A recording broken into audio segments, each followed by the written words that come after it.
बोली भाषा का एक अन्य मौखिक रूप बोली कहलाता है। यह बहुत छोटे क्षेत्रों में बोली जाती है। जिस लैंग्वेज को हम घर में बोलते हैं वो क्या है? बोली। तो क्या कहा गया? यह भाषा का एक मौखिक रूप है जिसे हम सिर्फ बोल ही सकते हैं। सामान्यतः इसमें साहित्य की रचना नहीं होती। हरियाणवी, छत्तीसगढ़ी, भोजपुरी, मगही, अंगिका, वज्जिका, राजस्थानी, बुंदेलखंडी आदि कई बोलियां हैं जिनका प्रयोग भारत के भिन्न भिन्न भागों में किया जाता है।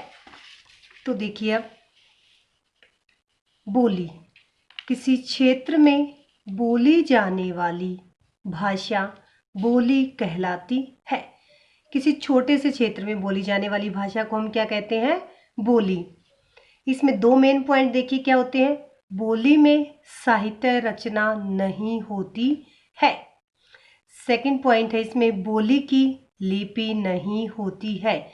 जैसे हिंदी की लिपि है ना देवनागरी, तो बोली की कोई लिपि नहीं है। उदाहरण में देखिए जैसे बोली है हरियाणवी, हरियाणा में बोली जाती है ना हरियाणवी। तो आगे देखिए भारत के संविधान में 22 भाषाओं को मान्यता प्राप्त है। हमारे संविधान में कितनी भाषाओं को मान्यता प्राप्त है? 22 भाषाओं को। अब आगे देखिए नेक्स्ट पेज पर भारत के संविधान में मान्यता प्राप्त 22 भाषाएं। अब जिन 22 भाषाओं को मान्यता प्राप्त है वो यहाँ पर दी गई हैं। इन्हें हम पढ़ते हैं। देखिए हिंदी, असमिया, बांग्ला, बोडो, डोगरी, गुजराती, कन्नड़, कश्मीरी, कोंकणी, मैथिली, मलयालम, मणिपुरी, मराठी, नेपाली, उड़िया, पंजाबी, संस्कृत, संताली, सिंधी, तमिल, तेलुगु, उर्दू।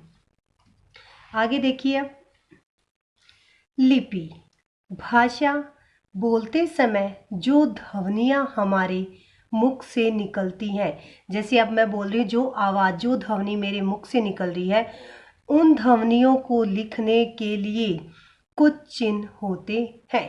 यही चिन्ह लिपि कहलाते हैं।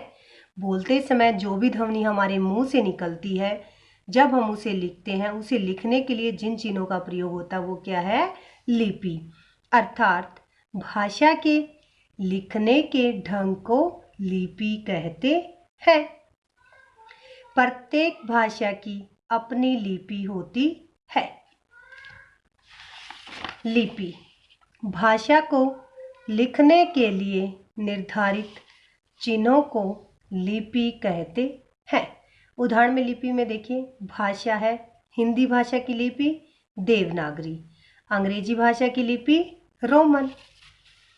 अब यहाँ पे और भी उदाहरण हमारे सामने भाषा के और लिपि की। हिंदी देवनागरी, संस्कृत देवनागरी, मराठी देवनागरी, नेपाली देवनागरी, अंग्रेजी रोमन, उर्दू, फारसी, तमिल, पंजाबी गुरुमुखी।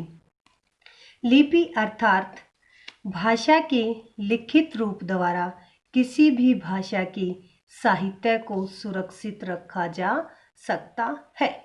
अब आगे देखिए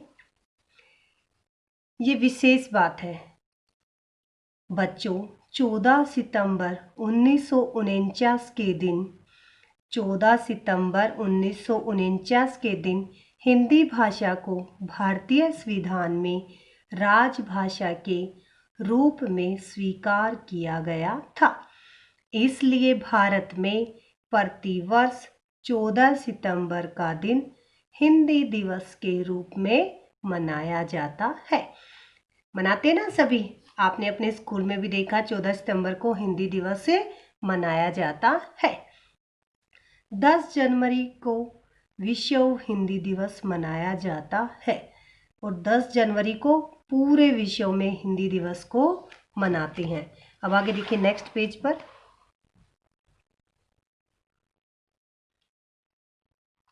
व्याकरण।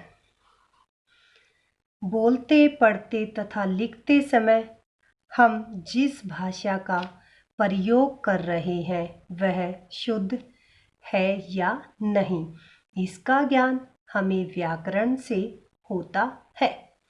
व्याकरण ही वह शास्त्र है जो हमें भाषा को शुद्ध रूप में बोलना, पढ़ना और लिखना सिखाता है। आइए कुछ उदाहरण देखें। शीला गाना गा रहा है, मेरे तेरे से नाराज हूँ, कल जाना है रायपुर मुझे, परिश्रम का फल मीठा होता है। आपने चारों उदाहरण देखे, सभी में कोई न कोई अशुद्धि है। पहले उदाहरण में लिंग संबंधी अशुद्धि है। लिंग के आधार पर शीला क्या है? स्त्रीलिंग है। ओके, शीला गाना गा रही है, उसका शुद्ध रूप है। दूसरे उदाहरण में पद कर्म संबंधी अशुद्धि है, अर्थात शब्दों का सही क्रम में प्रयोग नहीं किया गया है। मुझे कल रायपुर जाना है, इस वाक्य का शुद्ध रूप है ये। तीसरे उदाहरण में सर्वनाम का अशुद्ध प्रयोग किया गया है। मैं तुमसे नाराज हूँ, ये उस वाक्य का शुद्ध रूप है। चौथे उदाहरण में वर्तनी में स्पेलिंग संबंधी अशुद्धियां हैं। परिश्रम का फल मीठा होता है, ये शुद्ध रूप है। क्या आप जानते हैं कि उपयुक्त सभी अशुद्धियों के सही स्वरूप का ज्ञान हमें कैसे हुआ? इसका ज्ञान हमें व्याकरण के द्वारा हुआ। हर भाषा के कुछ नियम होते हैं, इनका पालन करने से ही भाषा शुद्ध रूप में बोली और लिखी जा सकती है। व्याकरण ही हमें इन नियमों की सही जानकारी देता है। इस प्रकार भाषा के शुद्ध रूप का ज्ञान कराने वाला शास्त्र व्याकरण कहलाता है। व्याकरण भाषा के शुद्ध रूप का ज्ञान कराने वाला शास्त्र व्याकरण कहलाता है। उदाहरण में देखिए, जैसे राधा नाच रही है,